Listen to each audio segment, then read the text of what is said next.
Bonjour à toutes et à tous, j'espère que vous allez bien. Aujourd'hui, j'ai une surprise pour vous, mais pour ceux d'entre vous qui me suivez déjà, ça ne sera pas vraiment une surprise, mais ça reste tout de même une surprise. J'ai une invitée spéciale. La première fois qu'on en a parlé ou la première fois qu'on a discuté, c'était, je dirais, en live et puis lointain. Aujourd'hui, nous sommes assis côte à côte et donc je voudrais inviter Mariama, une femme intelligente, patronne de société, et puis vous-même, vous allez apprécier le reste. Bonjour, Mariama. Bonjour. Bienvenue à nous deux à Los Angeles. C'est ça. Comme promis, on se voit en personne Exactement. pour cette belle session-là. Exactement. Donc, les retrouvailles sont faites en bonne et due forme. C'est ça. On est à la place où il faut être pour tout ce qui est gestion de projet. Alors, super. Que du plaisir. Alors, Mariama vient de le dire, nous sommes à Los Angeles pour le sommet global du PMI. Je pense que vous le savez déjà. Ce podcast ou cet enregistrement, c'est juste pour vous donner de l'exclusivité. Aujourd'hui, je serai beaucoup plus intéressé sur la personne de Mariama, puisque la première fois, on a parlé de la transformation numérique. Mais aujourd'hui, c'est beaucoup plus sur elle. Donc, Mariama, pour les gens qui n'ont pas suivi encore le premier live, est-ce que tu peux t'introduire qui tu es, qu'est-ce que tu fais? Voilà. Alors, merci encore pour cette belle rencontre. Moi, j'avais hâte qu'on se voit encore une personne, puis c'était un rendez-vous. Pour la petite histoire Mariama, moi, c'est Mariama Zouri, je suis CEO de Hammersmith Consulting Group. Je travaille en consultation depuis plus de 24 ans déjà. J'ai commencé ma carrière dans les Big Four. Alors, j'ai passé PricewaterhouseCoopers, Deloitte, KPMG. Entre les deux, j'ai eu une très belle expérience chez CGI. CGI, c'est un fleuron canadien qui est devenu une multinationale incroyablement à travers la planète. Et donc, j'ai eu le plaisir de travailler pour cette organisation quelques années. Et depuis à peu près 3-4 ans, je suis à la tête de Hammersmith Consulting Group Canada et on travaille dans tout ce qui est gestion de risque technologique, alors transformation mais surtout restructuration de grands projets majeurs qui vont de soi avec des contextes de transformation numérique qui s'est accentué beaucoup parce qu'avant, les gens faisaient leur transformation numérique par choix organisationnel d'aller vers une direction, de passer au prochain niveau. Depuis le COVID, ce n'est plus un choix, c'est devenu une priorité pour pouvoir continuer à servir, continuer à connecter avec son écosystème, continuer à servir le client, puis aller le chercher là où est. C'est ça. Et ça a ouvert des opportunités encore incroyables et une nouvelle économie qu'on est en train encore de découvrir, notamment avec l'intelligence artificielle. C'est ça. J'ai envie de dire que c'est du lourd, hein? Donc, pour votre gouverne, j'ai rencontré Mariama pour la première fois en Afrique, au Kenya, au PMI Afrique. Et comme on le dit, good things happen when you join PMI. Donc, voilà. Et aujourd'hui encore, je pense qu'on va se voir encore à Kigali, c'est ça? Tu confirmes? Rendez-vous, je confirme. Voilà. Donc, on vous fera à Kigali, on fera un live direct. Ça, je vais annoncer ça des jours avant. Alors, dis-moi, certains des personnes que j'accompagne me disent que, bon, il y en a qui ont demandé qu'est-ce qu'il faut pour participer à cette conférence. Je leur ai dit qu'il faut des dollars. Il y en a qui se posent la question de savoir est-ce que ça vaut le coup de payer autant pour venir à un tel événement? Pourquoi tu es partout? Et est-ce que ça vaut la peine? C'est une bonne expression parce qu'il y a plusieurs personnes qui me disent Mariama, tu es partout, mais c'est question d'organisation. Je choisis où être, quel moment, puis dans quel contexte. Donc, ça, c'est la première des choses. Je voulais peut-être juste rappeler mon parcours académique aussi. Moi, j'ai eu la chance d'avoir suivi des études gratuitement au Maroc à l'école de commerce et de gestion. À l'époque, le NCG de Stade, c'était la quatrième. En fait, la première école de commerce au Maroc et je faisais partie de la 4e promotion. J'ai gagné une bourse d'études qui m'a ramenée au Canada pour faire ma maîtrise en gestion internationale au HEC, avec qui l'aventure continue. Et j'ai eu la chance dans mon parcours aussi d'avoir réalisé un de mes rêves qui était d'aller dans les classes de Harvard. Donc, à 2 reprises, 2007 et 10 ans après, en 2017, j'ai eu la chance d'être dans cette enceinte formidable. Puis récemment, j'ai été aussi à l'une des enceintes très respectées parmi les top 40 au monde, McGill University, où j'avais suivi un programme de leadership au féminin. Et donc, ça fait partie des créneaux aussi dans lesquels je suis très active, donc Women Empowerment et l'éducation des femmes, la certification professionnelle des femmes. D'ailleurs, j'avais créé une bourse il y a quelques années qui portait mon nom en concordance avec HEC Montréal. Et en primaire, la semaine prochaine, le 27, on va inaugurer mon espace au centre-ville de Montréal, à la grande université HEC. Quels sont les critères pour gagner cette bourse? C'est pas une bourse, en fait, c'est un engagement de ma part et de la part de l'université. Et donc, il y aurait un pavillon qui porterait mon nom à partir de la semaine prochaine. Alors, félicitations, ça c'est une exclusivité. Définitivement, c'est une exclusivité, puis c'est très historique. Alors, ça nous fait rentrer, nous, comme nous, Canadiens, nous, Québécois, que j'appelle affectueusement. On est dans l'écosystème et l'intégration pure et dure dans notre économie et société. C'est ça. Certains l'appellent société d'accueil, moi je ne suis pas d'accord avec cette connotation-là. On essaie de faire la différence de façon positive et surtout ce qu'on appelle walk the talk. Donc tout ce qu'on dit, on le réalise avec des faits. C'est ça. Donc voilà, en exclusivité, vous aurez probablement des images. C'est ça. J'avoue que je suis impressionné de temps en temps, mais on est là, ça fait 3 ou 4 jours, c'est maintenant que je découvre ça directement en recording. Félicitations. Merci.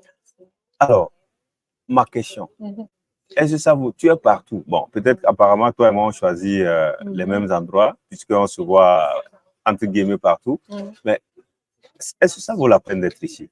Écoute, je pense qu'il faut reconnaître que PMI Global et son rendez-vous en particulier, le sommet global de PMI, est le rendez-vous mondial par excellence de la gestion de projet. C'est ça. Il n'y en a pas deux à travers le monde.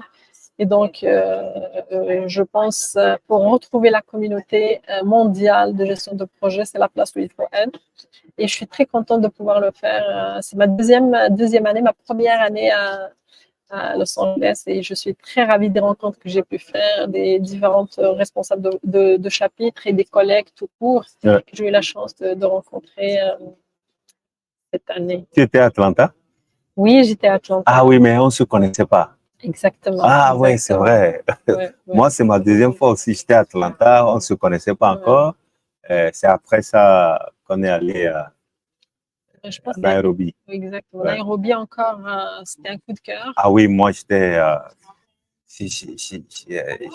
trop content. J'ai dansé comme un petit fou, là. Ouais. Pour la petite histoire, moi, je suis marocaine d'origine. Alors, l'Afrique, je n'ai jamais vraiment exploré. C'était l'occasion de voir l'agréable et tout d'un coup, c'est devenu quelque chose d'indispensable. De voir surtout l'Afrique en the move, c'est quelque chose d'exceptionnel. Oui, le Kenya, je crois que j'étais aussi impressionné positivement, bien sûr. Je suis d'habitude chez moi au Togo. Bon, il se débrouille, mais bon, c'est pas encore ça. J'étais très, très positivement impacté ou du moins surpris par le Kenya. Tu sens quand même que il y a quelque chose qui se passe, voilà, quelque chose se passe. J'ai adoré la bouffe là-bas, quoi. Donc, la bouffe. On dit, si tu as bien mangé. Toi, ton parcours, qu'est-ce qui a marqué les 10 dernières années de ton côté professionnel? C'est moi qui pose les questions. Oui, mais en fait, je pense qu'il y aurait des gens certainement de mon côté qui ne te connaissent pas et qui auraient le goût de découvrir. Non, moi, je n'ai pas fait... je n'ai pas de parcours prestigieux comme le tien. Donc, du coup, quand j'écoute ton parcours, je ne me cache pas. Je m'appelle Soya Balo. Donc, pour ceux qui me regardent pour la première fois, je suis informaticien à la base. Donc, j'ai étudié un peu en Angleterre, à Liverpool. Et après, j'ai fait un peu, entre guillemets, le tour du monde. Je suis allé travailler un peu en Ukraine. Après, République tchèque. Après, je suis reparti en Afrique, chez moi, et puis je suis revenu encore en République tchèque. Donc, pour la petite histoire, j'ai travaillé pratiquement un peu partout. Il y en a qui m'ont surnommé Job Prostitute parce que je faisais en moyenne 1 an et demi dans chaque emploi, mais l'avant-dernier où j'étais responsable de la transformation chez Foxconn, donc je sais pas, je pense que tu connais, l'électronique, le numéro 1 d'assemblage électronique. Donc j'étais responsable de la transformation digitale, essentiellement. J'ai fait 4 ans. C'est d'ailleurs l'endroit où j'ai le plus duré. Donc, 4 ans poussière. Et après, maintenant, je suis à mon propre compte. Je suis I make project management easy for everyone. Donc, bravo, c'est une mission très noble. Ouais, j'enseigne la gestion de projet, j'essaie d'aider les gens à se certifier, aider aussi les sociétés à mieux gérer leurs projets. Donc, voilà quoi, qu'est-ce qu'il faut dire? Je viens en République tchèque, donc si vous aimez la bière, vous pouvez venir. Si vous ne buvez pas la bière comme moi, bah, vous pouvez venir aussi parce que c'est un petit pays, très beau, agréable, voilà. Donc, voilà. Très bien, ben merci beaucoup. Une autre question? Ben, en fait, comment tu as trouvé les 3 jours que tu as passés à Los Angeles? Oui, bon, je pense que cette fois-ci, j'étais un peu plus relax. À Atlanta, j'étais en mode, est-ce que je pourrais tout voir? Est-ce que je peux... Voilà, j'avais même une mission à Atlanta. Il fallait que je rencontre 100 personnes par jour. Donc, dès que je voyais quelqu'un, hello, hi, my name is Soy, how are you? What are you doing? How you like this? Donc, c'était comme une mission, quoi. Donc, cette fois-ci, je suis un peu plus relax. Donc, c'est bien de revoir les gens qu'on connaît, virtuellement ou physiquement déjà. Donc, c'est des retrouvailles. Je pense que je n'ai pas fait de grandes nouvelles rencontres. Plutôt, j'ai renforcé c'est-à-dire les relations sont encore renforcées avec ceux que je connais. J'avoue que je n'ai pas beaucoup participé aux séances. Je suis allé juste à quelques séances des amis qui parlaient. Comme tu l'as dit, c'est l'endroit où il faut être, au moment où il faut être. Si tu ne viens pas ici et que tu es dans la gestion de projet, bon, je ne sais pas où est-ce que tu es. Hein, si tu es en train de travailler, bah, tu es au mauvais endroit. Donc, ne rate pas. L'année prochaine, ça sera Phoenix, à Arizona. Pour moi, les 3 jours, c'était des 3 jours de networking, re-networking avec, comme tu l'as dit, consolider les relations que j'avais avec certaines personnes, avec des personnes que j'avais pas vues en personne et que là, on capitalise, on concrétise la relation, mais surtout aussi prendre le pouls du marché de la gestion de projet, les tendances, ça va où cette gestion de projet? Et je pense qu'on a quelques pistes, surtout la piste de l'intelligence artificielle. On sait que c'est dans les balbutiements encore, absolument. Tout ce qui est application à la gestion de projet. Cela dit, on voit certaines entreprises représentées cette année qui proposent des logiciels pour gérer des portefeuilles, des programmes, des projets. Et toutes des idées intéressantes qu'on pourrait partir avec en mode démo. Il y a ceux qui offrent des démos, qui offrent des outils, des toolkits qu'on pourrait utiliser ou essayer du moins, même à titre individuel comme professionnel de la gestion de projet. Puis là où ça s'applique côté corporatif, il y a des choses intéressantes à explorer. C'est ça. J'ai fait récemment un live sur ma chaîne où je parlais de l'immigration pour les jeunes Africains. Parce que c'est un fléau, je pense que ça a été toujours un fléau et tout ça. Tu es pour contre l'immigration des Africains qui partent massivement chez vous, surtout au Canada? Une question très politique. Non, c'est juste... Non, dans le sens où dire oui ou non, il n'y a pas de bonne réponse là-dedans. Je pense que c'est toujours question de contexte. Moi, je me dis que parce qu'il y a des gens qui ont le luxe de choisir où aller ou émigrer et qui font la démarche proprement dite et bien accompagnés. Puis il y a des gens qui sont obligés. Alors, on ne peut pas déjà comparer les deux. Il y a des gens qui ont des considérations économiques ou de sécurité. Et lorsqu'il s'agit de sécurité, automatiquement, la question ne se pose pas. On pousse et on encourage les gens à aller vers des destinations où ils peuvent être bien accueillis déjà et être en sécurité. lorsqu'il s'agit des conditions économiques, je pense qu'il faut le reconnaître présentement, mondialement. On passe par une crise économique. Je pense qu'on ne le crie pas fort, mais ça se ressent et ça se sent partout. Il faut dire que l'Afrique, le potentiel de jeunesse est incroyable. Je n'ai pas le chiffre exact, mais minimalement, plus de 70%, ils ont un âge entre peut-être début vingtaine jusqu'à trentaine maximum. Absolument. Et ça, c'est un potentiel humain incroyable. Et ce potentiel humain incroyable, il a besoin de moyens, de réussir. Et c'est la période où les gens se stabilisent, ont besoin d'un travail, d'acheter leur première voiture, leur première je dirais, maison, de commencer à avoir une vie de famille. Et je ne pense pas qu'à travers l'Afrique, il y ait ces conditions-là. C'est ça. Partout, peut-être dans certains pays mieux que dans d'autres. Et donc, on le voit déjà, la migration ou l'immigration se passe présentement à l'intérieur de l'Afrique, entre certains pays et qui ont lancé économique intéressante et qui a du potentiel. Et encore là, les jeunes dans ces pays-là, ils ont une aspiration vers des pays européens, probablement, des pays de l'Amérique. Donc, c'est légitime comme exercice humain de dire que moi, je suis à la recherche de meilleures opportunités. Maintenant, ces opportunités-là, comment je peux les concrétiser, puis avec quels moyens, et surtout, il faut avoir un projet. Mais souvent, ce qui arrive dans mes implications là, communautaires, je mets l'autre casquette, ce que on entend souvent, puis ce qu'on voit, c'est que beaucoup d'histoires d'intégration ne réussissent pas, justement parce que les gens, ils n'ont pas un projet de vie là où ils arrivent. Souvent, ils arrivent puis ils tombent dans le système de bénéfices, donc les allocations familiales et tout ça.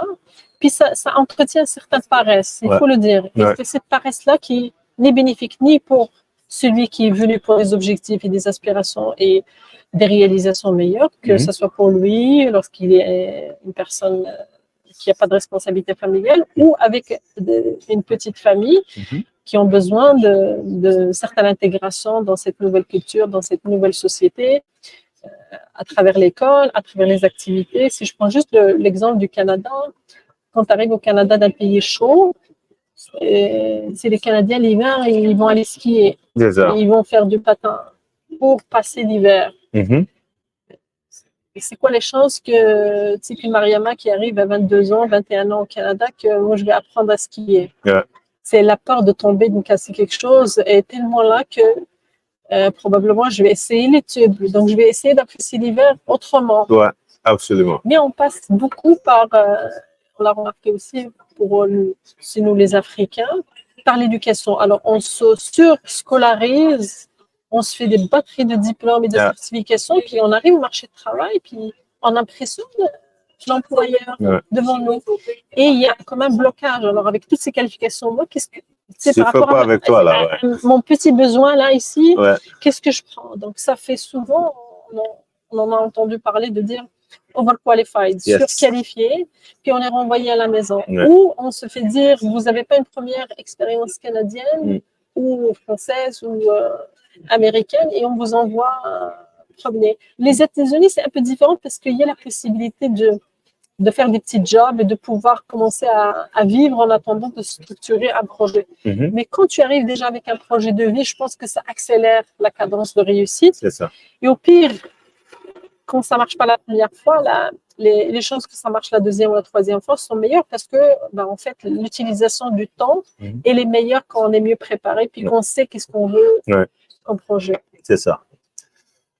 C'est intéressant comme développement. Je crois que beaucoup de personnes tiennent ce raisonnement.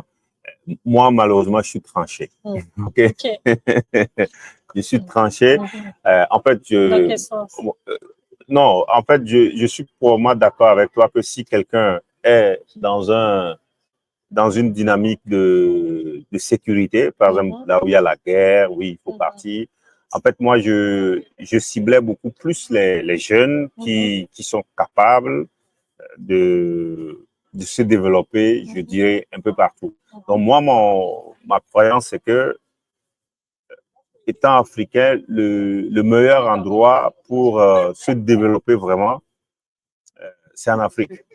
Parce que, comme tu l'as dit, on se retrouve en Occident, des fois, pour ceux qui ne sont pas paresseux, ceux qui ne veulent pas rentrer dans le système d'assistanat et autres. Oui, on se retrouve avec toute une batterie de diplômes et on est bloqué, on atteint des sommets où tu n'arrives plus à exploser, ainsi de suite. Donc, pour cette raison, moi, je pense que mon conseil pour la plupart des jeunes, c'est de rester en Afrique. C'est vrai que des fois, certains disent que, ouais, mais il n'y a pas ci, il n'y a pas ça.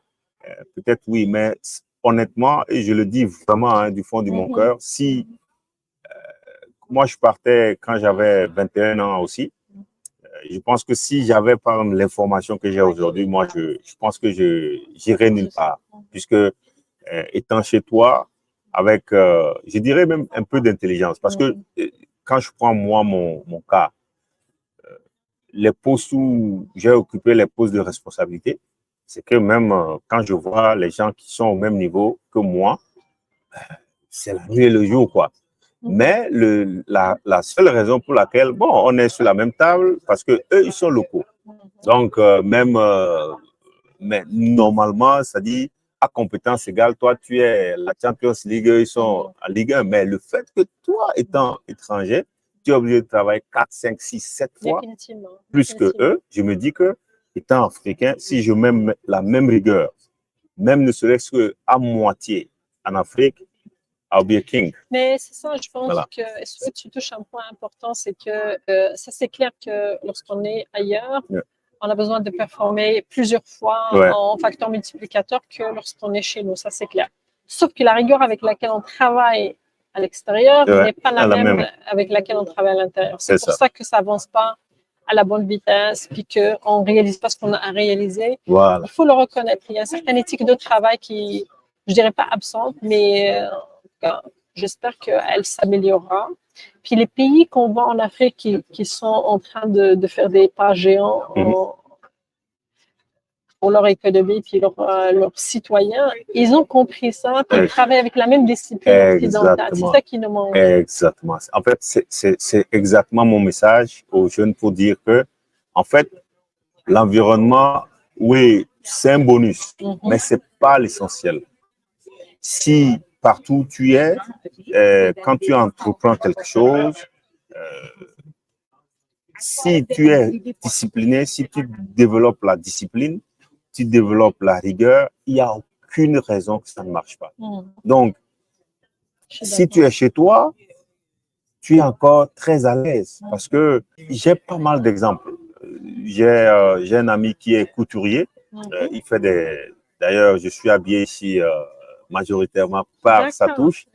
Ben, il venait de faire juste une tournée globale parce que c'est un gars qui a compris qu'en fait, c'est la rigueur, le professionnalisme. Et puis, la consistance. Ouais, la consistance. En moins de quelques années, he's on top of his game. La dernière fois, il était, je crois, aux États-Unis. On s'est appelé. J'ai dit, mais bon, tu t'installes aux États-Unis. Il dit, never.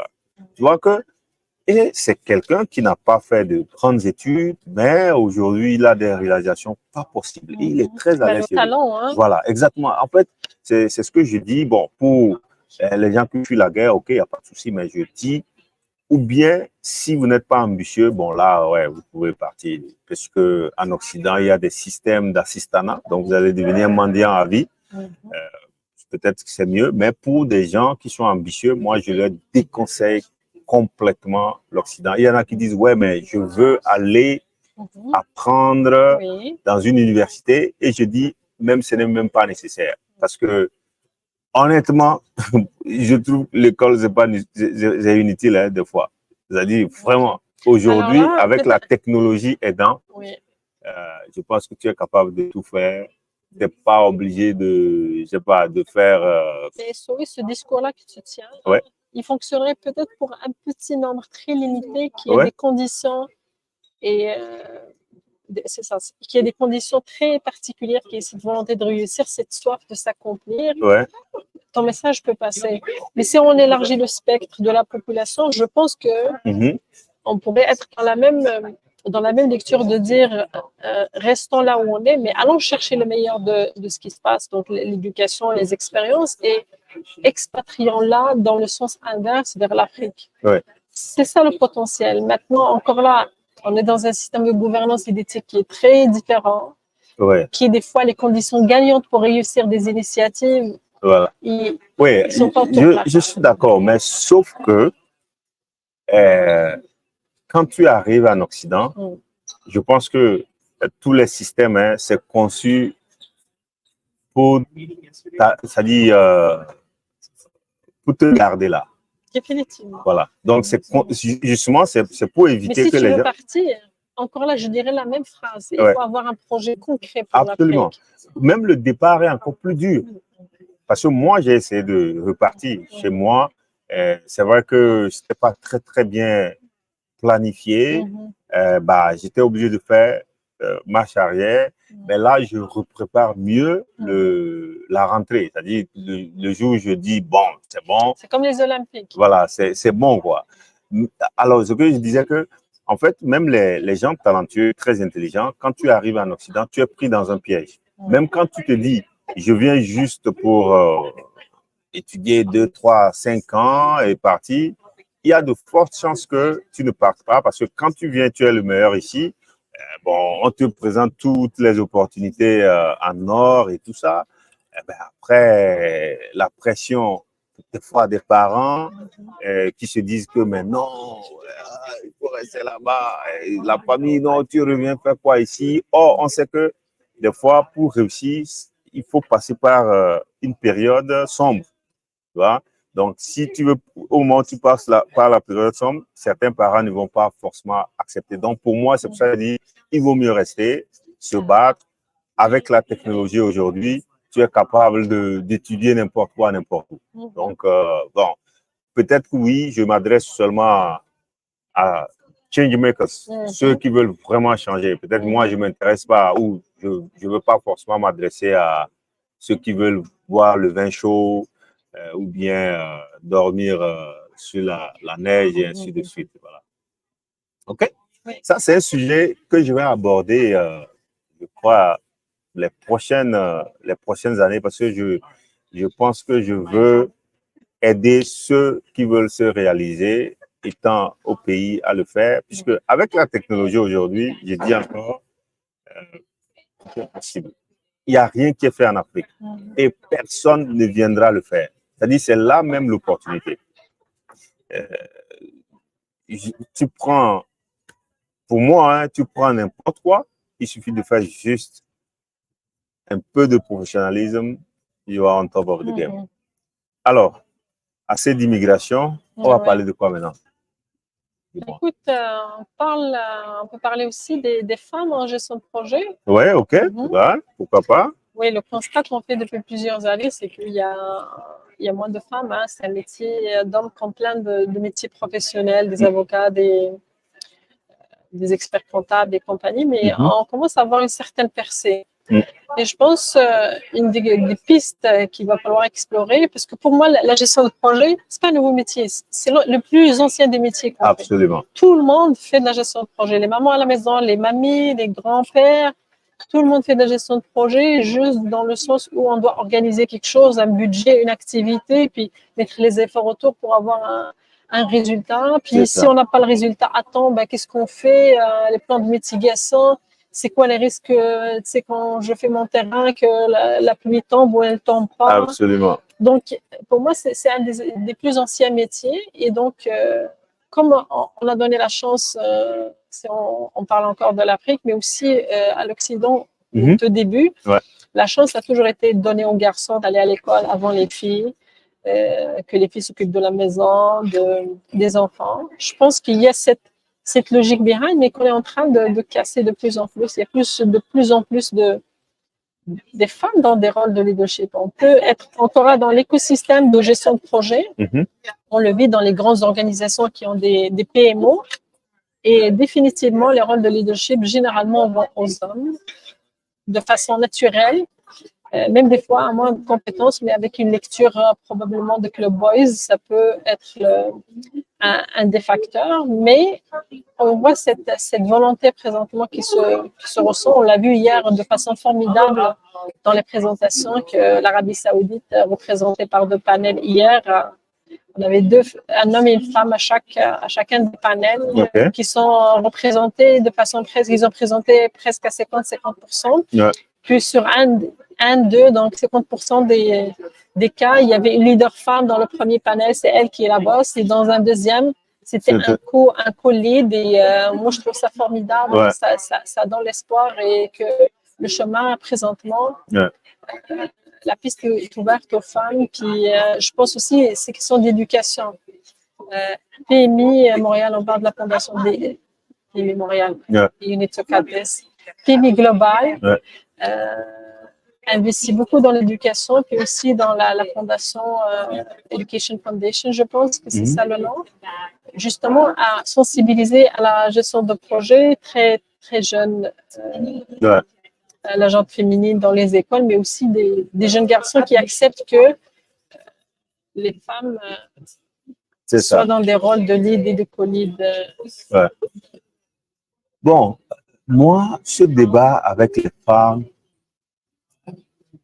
je vois les choses un peu différemment. Parce que, bon, moi, je suis le seul garçon de ma famille. Voilà, donc j'ai été élevé par des parents. Et moi, je ne trouve pas que les femmes ont quelque chose de plus ou de moins. C'est-à-dire, moi, c'est un débat que je ne comprends pas. D'ailleurs, c'est la même chose quand moi je suis arrivé en Europe et que mes amis se plaignaient du racisme. Je ne comprenais pas non plus. J'ai dit, mais attends, vous parlez de quoi? Ah non, ils n'aiment pas les trucs. Et même si je suis mieux qu'eux, ils ne vont pas. Je dis, OK. Donc, pour moi, je trouve, c'est-à-dire, c'est le même débat. Je me dis que, comme tu l'as dit, certainement que c'est une question d'éducation. Moi, j'ai 2 filles et puis la façon dont je les éduque, tu ne sauras pas. C'est-à-dire, en fait, je ne regarde pas, en fait, si c'est une femme ou un homme. Je dis, si tu veux t'imposer ou si tu veux ça, voilà ce qu'il faut faire. Donc, moi, je me dis, oui, je comprends que à certains regards, il y a un désavantage, surtout, j'imagine, une femme qui commence sa carrière, peut-être elle est obligée d'arrêter à cause peut-être de l'accouchement ou du mariage. Ouais, ça peut avoir un grand impact sur le progrès de la carrière, mais je sais pas, mais moi j'estime que il faut probablement éduquer les femmes différemment. C'est-à-dire pour moi c'est des hommes, donc en fait, moi, je n'ai jamais vu des choses comme ça. Donc, je sais pas. C'est intéressant. Il y a quelques années, on parlait au cabinet, à l'époque, j'étais chez Deloitte, on parlait des biais inconscients. Puis, justement, on questionnait la possibilité de l'accession des femmes au rôle de leader dans l'organisation versus les hommes. C'est ça. Puis, on a constaté que de façon c'est inconscient, quand on voit une jeune femme avec un grand talent, puis qu'elle commence à avoir une petite famille, automatiquement, on pense qu'elle va être distraite, qu'elle ne va pas être bonne au poste de leader qu'elle va prendre. Un homme qui commence à avoir une petite famille, on se dit que...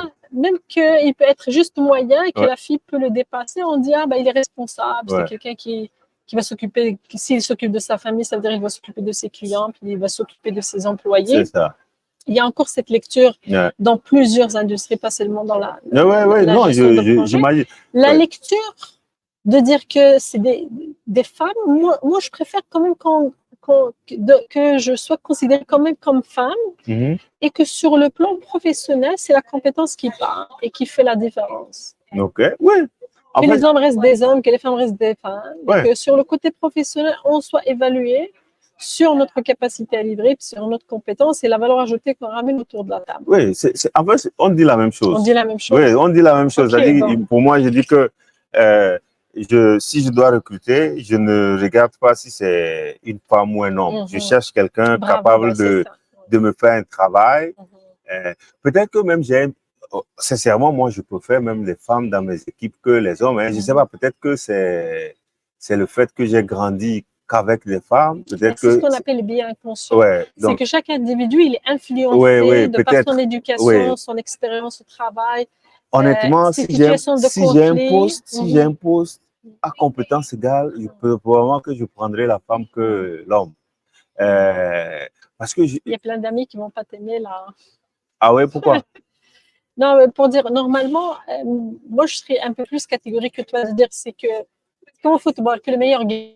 Oui. Et que la compétence, oui. surtout, mais qu'on soit conscient qu'il y a ces biais inconscients en nous et que des fois, on prend des décisions sur la base de cette lecture qui contrôle un peu notre opinion sans bon, peut-être que je suis biaisé, mais je pense que non. Tu sais, l'intégrité, moi, je pense que les femmes sont plus intègres que les hommes.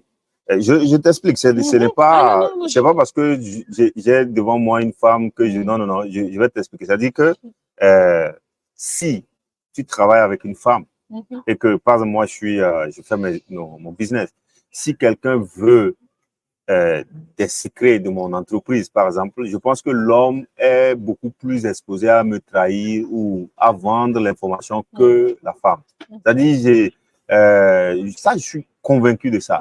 Je pense que, oui, peut-être que en Afrique, il y a beaucoup de corruption, par exemple.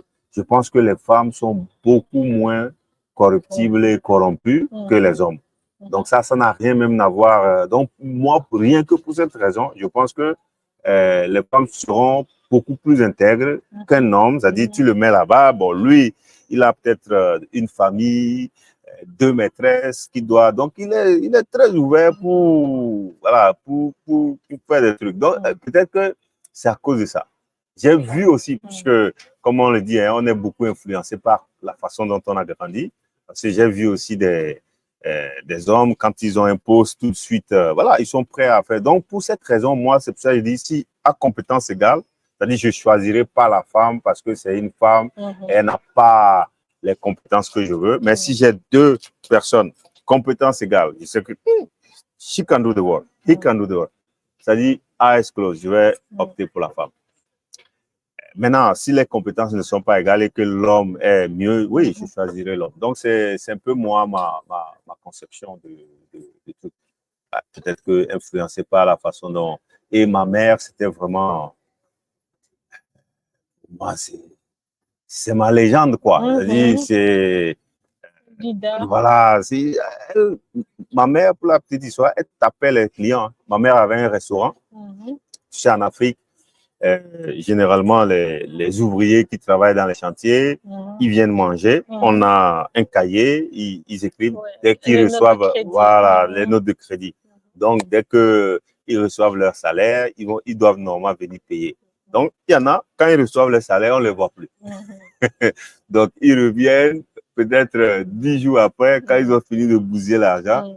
Une fois, ma mère ce n'est même pas une fois, plusieurs fois. Hein. C'est-à-dire, quand tu ne la payes pas, elle te boxe. C'est ça, voilà. Elle défend son entreprise. Donc, c'est... Ouais, donc moi, je pense que les femmes doivent se battre. C'est-à-dire, je pense que si tu veux monter, il faut te donner la possibilité, quoi. Et puis, bon, c'est vrai que des fois, on peut être désavantagé. Moi, le vrai désavantage que je vois, c'est vraiment quand, par exemple, la femme commence à avoir de la famille. Peut-être que le fait de prendre congé maternité, s'occuper des enfants, ça peut, pour certaines entreprises, les gens peuvent croire que, bon, elle ne va pas être focus parce qu'elle a les enfants. Congé parental pour que les hommes aussi peuvent faire des arrêts et relayer dans cet exercice-là de congé oui, c'est vrai. Mais par exemple, tu vois, en République tchèque où je vis, une femme peut aller en congé maternité 3 ans.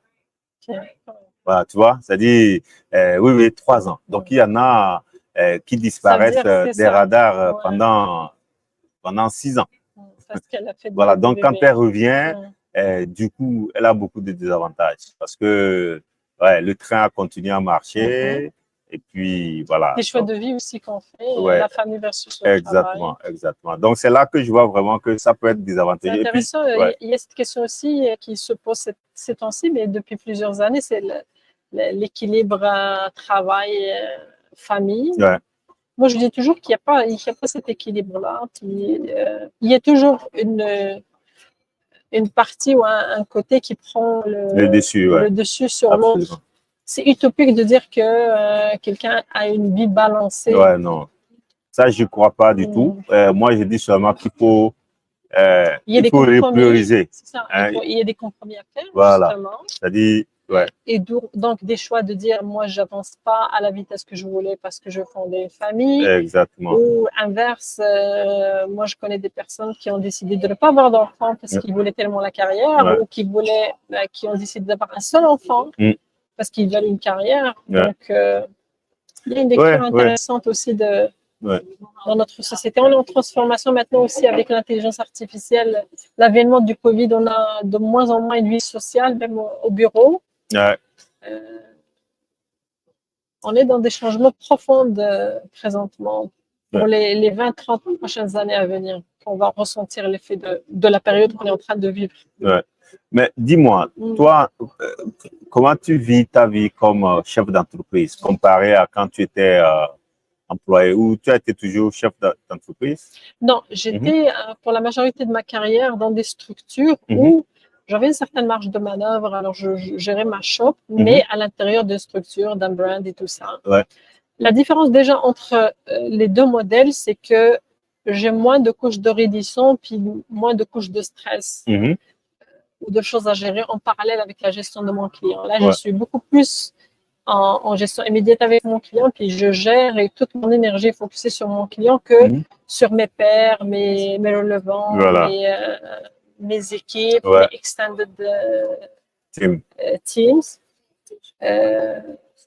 Par contre, ça, c'est des avantages aussi, c'est que quand on est un chef d'entreprise, on est dans la tour d'ivoire seul, puis souvent, tous mes collègues aussi et mes amis qui ont des organisations comme ça, et ce qu'ils disent, Mariama, on se sent seul, et moi, j'en fais partie sur certaines portions. Tu as à prendre des décisions des fois difficiles et tu ne peux te remettre qu'à toi-même. Parce que même quand tu demandes conseil à un mentor ou à quelqu'un qui a plus d'expérience que toi, finalement, la dernière décision t'appartient, puis tu écopes et tu ramasses les conséquences qui vont avec.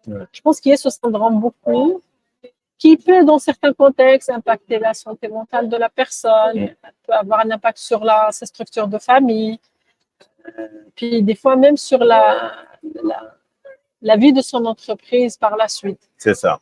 Mais en tant qu'être conscient et positif, on se dit, c'est quoi qu'est-ce que je peux me donner comme moyen pour que je sois bien entourée, pour que quand je suis dans cette situation difficile, je peux en parler avec des personnes de confiance. Le défi majeur dans ce genre de contexte-là, c'est la partie scaling, c'est de ramener ton organisation d'une phase A à une phase B à une phase C. C'est ça. Ça, je pense que toute organisation comme ça vit ce défi-là. Mais autrement, je pense que c'est la passion puis d'y croire qui fait toute la différence. En l'occurrence, je vais le citer, M. Elliot Sorella, qui est un de CEO à Montréal d'une organisation publique qui s'appelle Commando et qui font les tubes en plastique. Tout ce qui est plomberie et tuyauterie.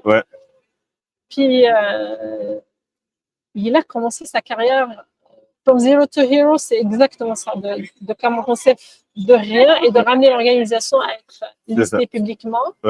C'est une façon incroyable, mais la conversation tourne autour de ça, question de leadership, il y a des questions. Des fois, tu peux même pas les révéler à qui que ce soit.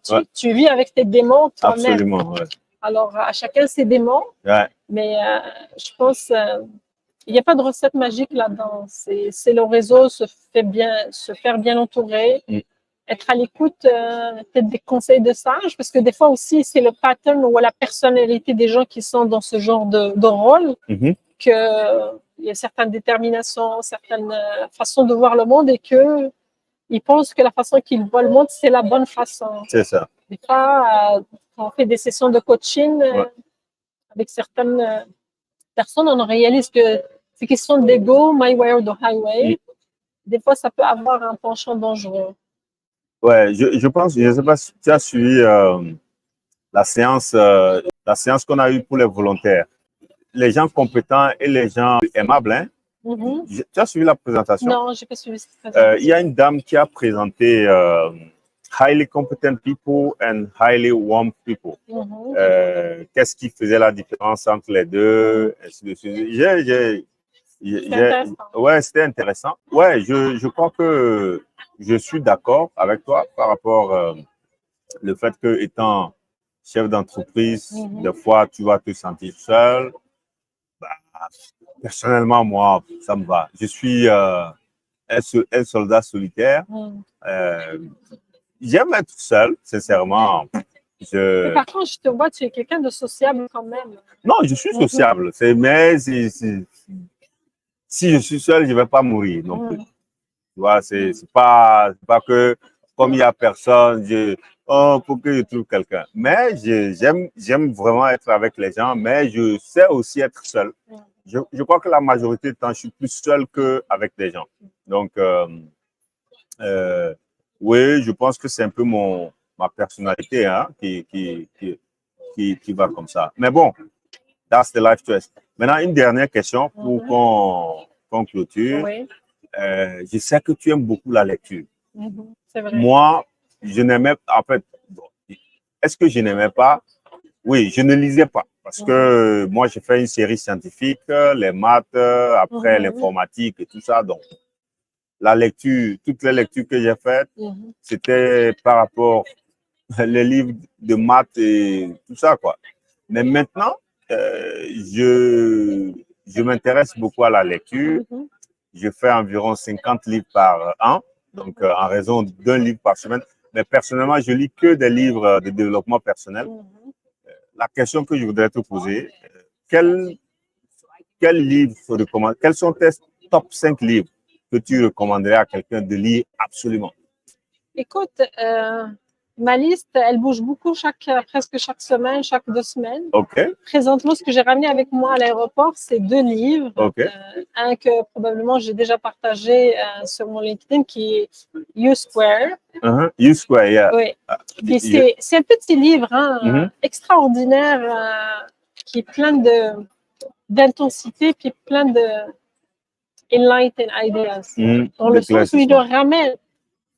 C'est quoi le facteur accélérateur que tu peux identifier qui pourrait te permettre d'arriver à ton objectif que tu définis avec, je dirais pas le minimum d'efforts, mais avec les meilleures de tes compétences, avec le minimum de temps, avec les meilleurs facteurs clés de succès autour de toi, en mode multiplication. C'est ça. Moi, je trouve ça, c'est un de mes livres que je lis et je relis, puis ça me réinspire, J'ai 4 ou 5 livres. Je ne l'ai pas encore lu, donc ça me fait une acquisition à Amsterdam quand je rentre, c'est sûr. C'est ça. L'autre livre que je suis en train de lire présentement, qui a beaucoup rapport avec la santé mentale, c'est le livre de l'ex-première dame du Canada, Sophie Grégoire Trudeau. Beaucoup par rapport à mieux se connaître pour mieux aimer et s'aimer aussi. Et la perspective s'applique de façon...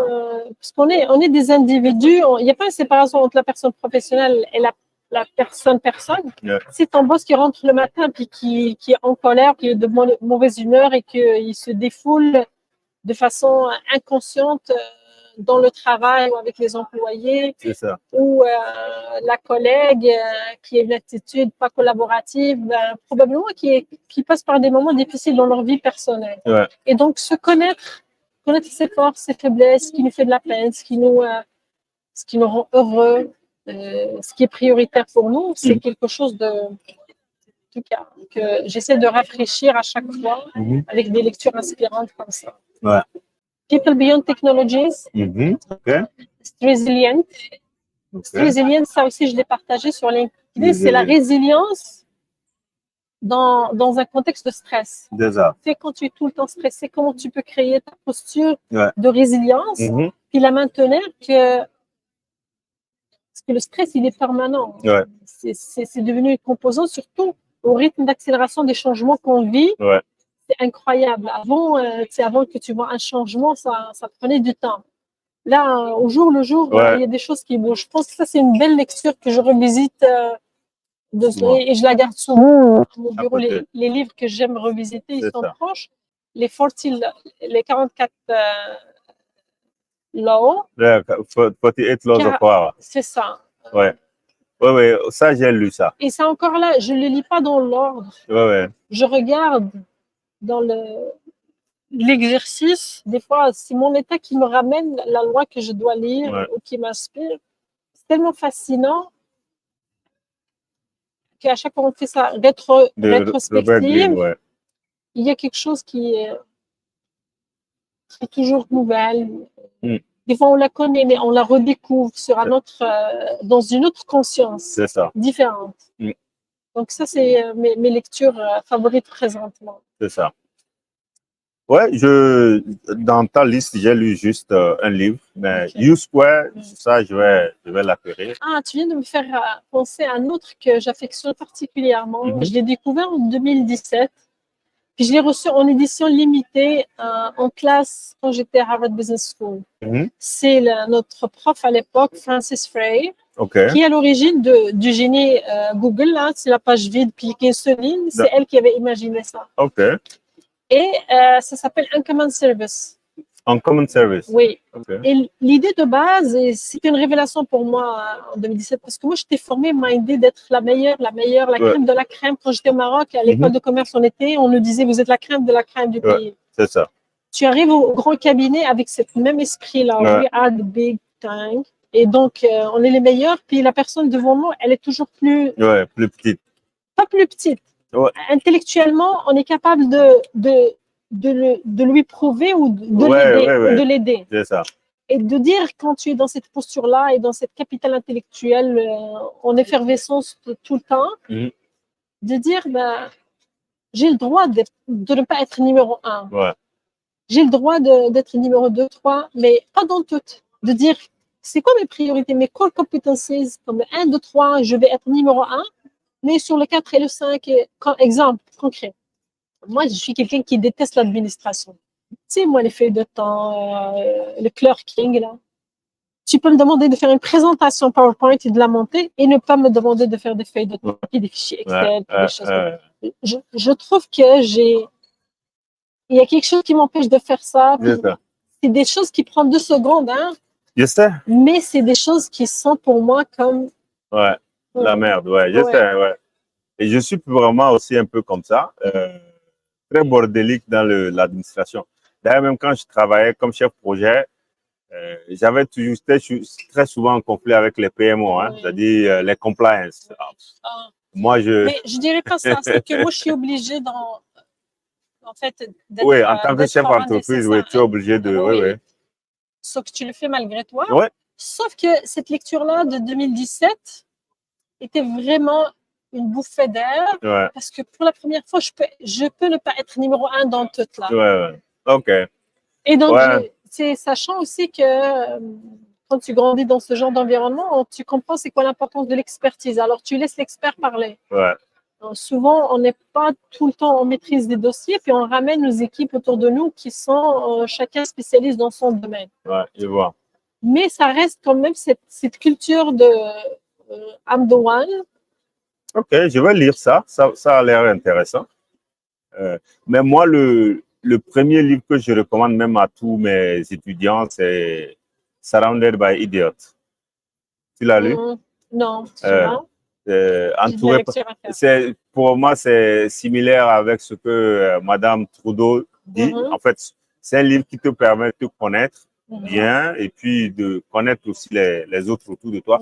Moi, c'est un livre qui m'a beaucoup aidé à gérer mes émotions et surtout de mieux gérer mes relations, de savoir avec qui j'ai en face, d'être un peu plus relax parce que je suis quelqu'un de super exigeant et pour moi que tu sais ça, quand tu es très exigeant vis-à-vis de toi et des autres, du coup, tu es persona non grata.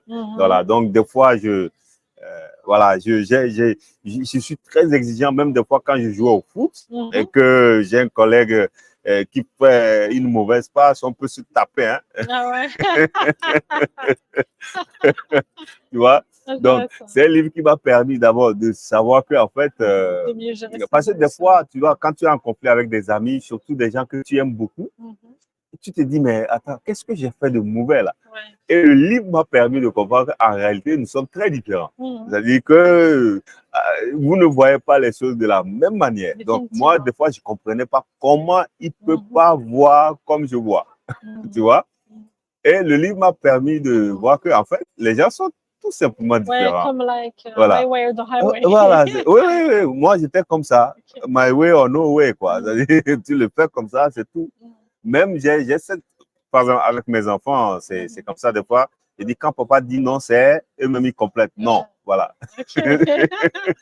Tu vois? Donc, c'est un livre que je recommande pratiquement partout. Et puis, le second, c'est The Culture Map de Erin Meyer. C'est aussi une bonne lecture pour permettre de voir un peu les cultures différentes, comment les autres pensent. Tu vois, en Afrique, les gens ont ils ont le temps, okay? Ils n'ont pas les montres. Ouais. Voilà, donc, en fait, moi, c'est ce genre de lecture qui me permet de faire des self-discovery, qui m'intéresse beaucoup. Donc, Atomic Habits, voilà. Bon, je pense que les amis, ça fait 1 heure de conversation riche avec Mariama. 3e épisode sur Kigali. Voilà, donc, n'hésitez pas à poser des questions sur ce que vous voulez que Mariama développe et on va lui poser les questions sur... en tout cas, à la prochaine. Merci et bonne conférence. Merci. Allez.